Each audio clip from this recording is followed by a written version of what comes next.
आप सभी का हमारे चैनल पर बहुत बहुत स्वागत है।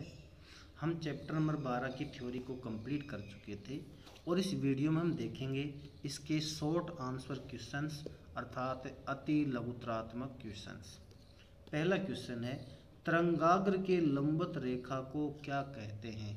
आपको थ्योरी में मैंने लिखवाया था कि तरंगाग्र के लंबवत रेखा को प्रकाश किरण कहते हैं। अगला, एक द्विअक्षीय द्विअपवर्तक क्रिस्टल का नाम लिखिए। मतलब ऐसा क्रिस्टल जो द्विअक्षीय हो और द्विअपवर्तक हो, तो इसका एग्जाम्पल आपको डायरेक्ट याद रखना है और वो है माइका। क्या है? माइका। तीसरा पॉइंट, तीसरा क्वेश्चन है, बिंदु स्रोत से किस प्रकार का तरंगाग्र बनता है, और वो बनता है गोलीय तरंगाग्र। क्या बनता है? गोलीय तरंगाग्र। मतलब बिंदु स्रोत से गोलीय तरंगाग्र बनता है। क्लियर? और बेलनाकार तरंगाग्र रेखीय स्रोत से बनता है और समतल तरंगाग्र ऐसे स्रोत से बनता है जो बहुत दूरी पर स्थित हो। तो बिंदु स्रोत से कैसा बनेगा? गोलीय तरंगाग्र। देखो, सुदूर प्रकाश स्रोत से किस प्रकार का तरंगाग्र बनता है। अब वही बात आ गई जो मैंने बताया था कि सुदूर का मतलब बहुत दूर अगर प्रकाश स्रोत हो तो उससे समतल तरंगाग्र बनता है। अगला क्वेश्चन, एक उत्तल लेंस पर आपतित समतल तरंगाग्र चित्र द्वारा दर्शाइए और इस तरह अपवर्तित तरंगाग्र भी दर्शाइए। देखो, ये एक उत्तल लेंस है, आपको चित्र में दिख रहा है उत्तल लेंस। इस पर ये समतल तरंगाग्र आपतित हो रहा है। क्यों? क्योंकि आपतित जो तरंगाग्र है उसमें तीनों प्रकाश किरणें एक दूसरे के समांतर हैं, इसलिए हम कह सकते हैं कि ये एक समतल तरंगाग्र है। और जब ये समतल तरंगाग्र इस पर गिरता है, चूंकि ये प्रकाश की किरणें क्या आ रही हैं भाई?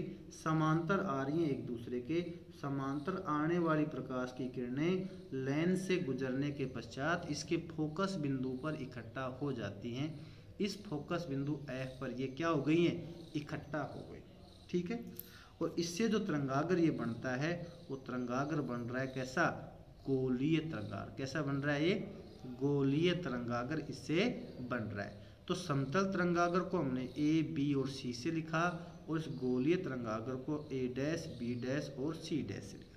ये चूंकि समांतर था इसलिए समतल तरंगाग्र बन रहा है। ये समांतर नहीं है, किसी एक बिंदु पर फिक्स जा रहा है, इसलिए ये क्या है?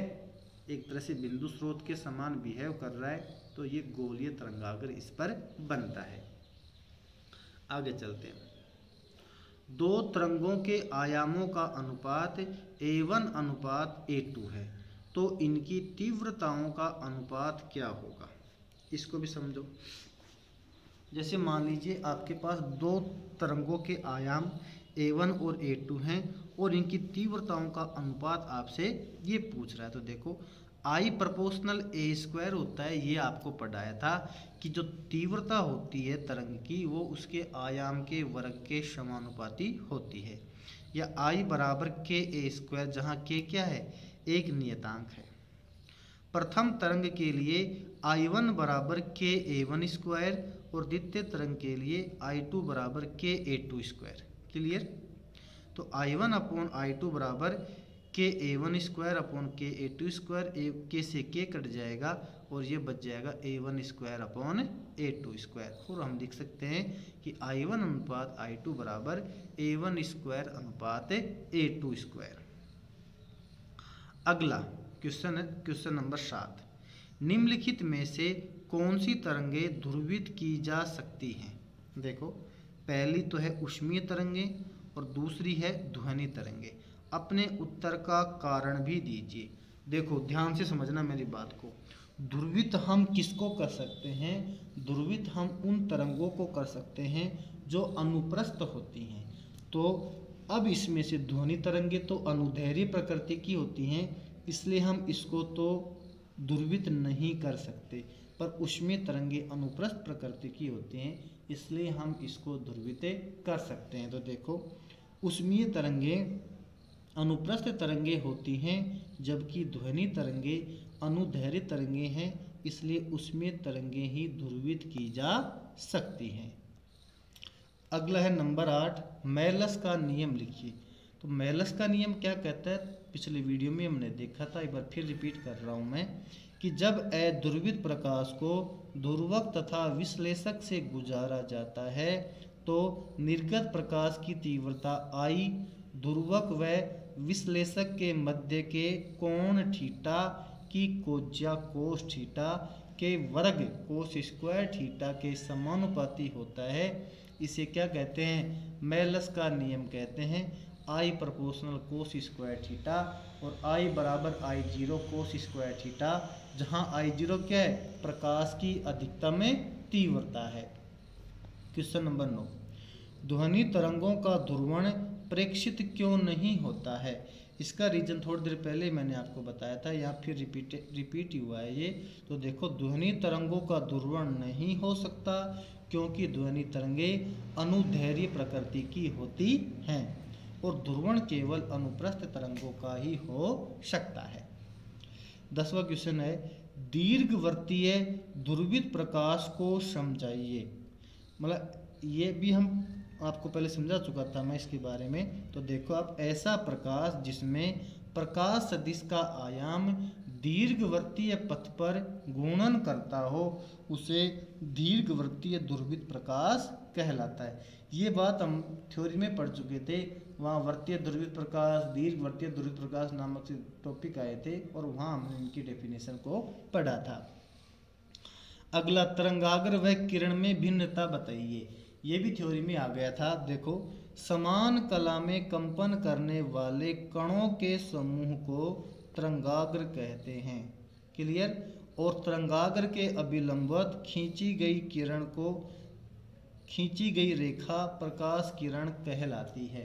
ये दोनों के दोनों टॉपिक मैंने इसके पार्ट के ओपनिंग में ही आपको लिखवा दिए थे। अगला है, दो तरंगों के मध्य पथांतर x तथा कलांतर फाई के मध्य संबंध बताने वाला व्यंजक लिखो। ये पथांतर कलांतर में संबंध भी आपको मैंने थ्योरी में लिखवा दिया था। तो ये सूत्र वहाँ समझाया था और लिखवाया भी था कि पथांतर बराबर λ/2π कलांतर होता है। तो पथांतर को तो यहाँ x से लिखना है, कलांतर को यहाँ फाई से लिखना है। अगला क्वेश्चन है, प्रकाश के व्यतिकरण एवं विवर्तन में कोई दो अंतर लिखिए। ये भी आपको पढ़ा रखा है कि व्यतिकरण विवर्तन में हमने वहाँ पर काफ़ी अंतर पढ़े थे, लेकिन हमें केवल यहाँ पर दो अंतर ही लिखने हैं, व्यतिकरण में और विवर्तन में। तो नंबर 1 है, व्यतिकरण में दो समान आवृत्ति की तरंगों के अध्यारोपण से व्यतिकरण की घटना होती है। मतलब व्यतिकरण की घटना के लिए दो समान आवृत्ति की तरंगों की आवश्यकता होती है, जबकि विवर्तन में एक ही तरंगाग्र एक ही है। द्वितीयक तरंगिकाओं के अध्यारोपण के कारण विवर्तन की घटना होती है। मतलब एक ही तरंगाग्र से जो द्वितीय तरंगिकाएं उत्पन्न हो रही हैं उनका जब अध्यारोपण होता है तो विवर्तन की घटना होती है। नंबर 2, इसमें अदीप्त फ्रिंज की तीव्रता शून्य होती है। मतलब कि जो व्यतिकरण में जो अदीप्त फ्रिंज बनती है वो पूर्णतया काली बनती है, उसमें कोई चमक नहीं होती है। ऐसा कब होता है, जब दो तरंगे जो मिल रही हैं एक दूसरे के साथ वो समान आयाम की, अगर समान आयाम की दो तरंगे मिल जाती हैं और उनसे व्यतिकरण की घटना होती है, उस पोजीशन में जो अदीप्त फ्रिंज बनती है उसकी तीव्रता क्या होती है, शून्य होती है। लेकिन विवर्तन में अदीप्त फ्रिंज की तीव्रता कभी शून्य नहीं हो सकती, थोड़ी बहुत चमक उसमें मौजूद रहती है। तो इसमें अदीप्त फ्रिंज की तीव्रता शून्य नहीं हो सकती। इस प्रकार से ये जो चैप्टर था, चैप्टर नंबर 12, उसके हमने इस चैप्टर के हमने अति लघुतरात्मक प्रश्नों को कंप्लीट कर लिया है। आगे आने वाली वीडियो में हम इसके न्यूमेरिकल्स का अध्ययन करेंगे। अगर आपको किसी प्रकार का कोई डाउट है तो कमेंट सेक्शन में जाकर मुझसे पूछ सकते हैं। धन्यवाद।